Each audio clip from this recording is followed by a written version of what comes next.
Hi guys, இப்போ பார்த்தீங்கன்னா இது எப்படி முருங்கைக்கீரை செய்வது எப்படின்னு பார்க்கலாம் வாங்க. பாருங்க, தண்ணி சிறிதளவு வைத்து கொண்டு பருப்பு போட வேண்டும். துவரம்பருப்பு, தக்காளி, வெங்காயம் நல்லா பொடியாக அரிஞ்சு போட வேண்டும். இது பாருங்கள், போட்டுட்டு சிறிதளவு பூண்டு போட வேண்டும். ஒரு 5 பல் பூண்டு உரித்து போட வேண்டும். பாருங்க, அப்படியே போட்டுக்கணும். 5 பல் போட்டோம்னா சிறிதளவு போட்டுட்டு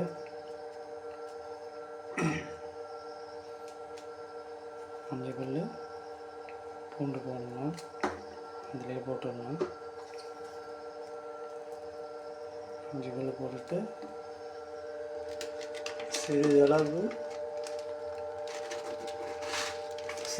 உப்பு போட வேண்டும். அது வந்து இந்த அளவுக்கு உப்பு போட வேண்டும்.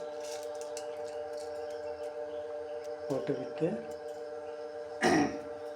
சிறிதளவு மஞ்சள்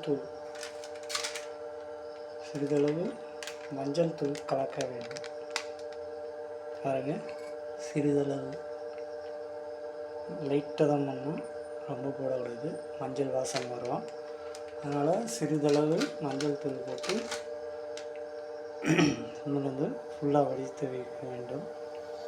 கொதி வர வேகம் வைக்க வேண்டும். பாருங்கள், எடுத்துட்டு வேணும். வருதுங்களா? முருங்கைக்கீரை வருது, பார்க்கலாம் வாங்க. வருதுங்களா?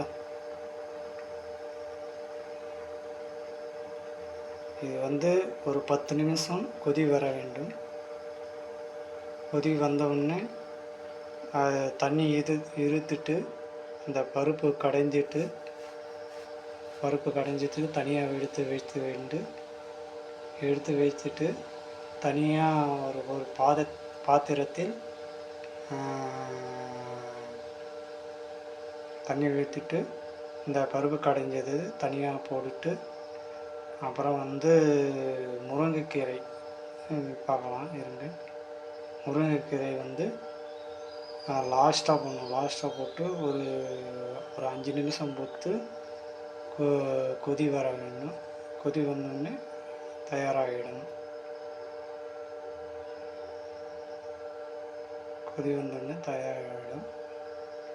அங்கே பார்க்கலாம்.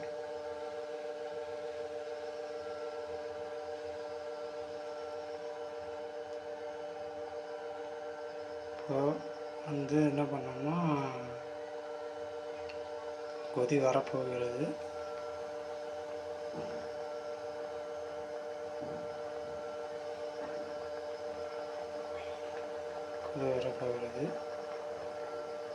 இப்போ என்ன பண்ணோம், இது வந்து ஒரு 5 நிமிஷம் ஆயிடுச்சு. இது பருப்பு கடைஞ்சிட்டு தண்ணி எடுத்துட்டு பருப்பு கடைஞ்சிட்டு தனியாக ஒரு பாத்திரத்தை வச்சுட்டு அப்புறம் வந்து தண்ணி விட்டுட்டு அப்புறம் வந்து ஒரு பாத்திரம் வந்து பருப்பு கடைஞ்சது ஊற்றிட்டு அப்புறம் லாஸ்ட்டில் முருங்கைக்கீரை போட வேண்டும். ஒரு 5 நிமிஷம் கொதி வந்தோடனே முருங்கைக்கீரை ரெடி ஆகிடும். ஓகே கைஸ், அடுத்த வீடியோவில் சந்திப்போம். Okay bye. சொன்னது புரிஞ்சுங்களா? ஓகேங்க, அடுத்த வீடியோவில் சந்திப்போம். Okay bye.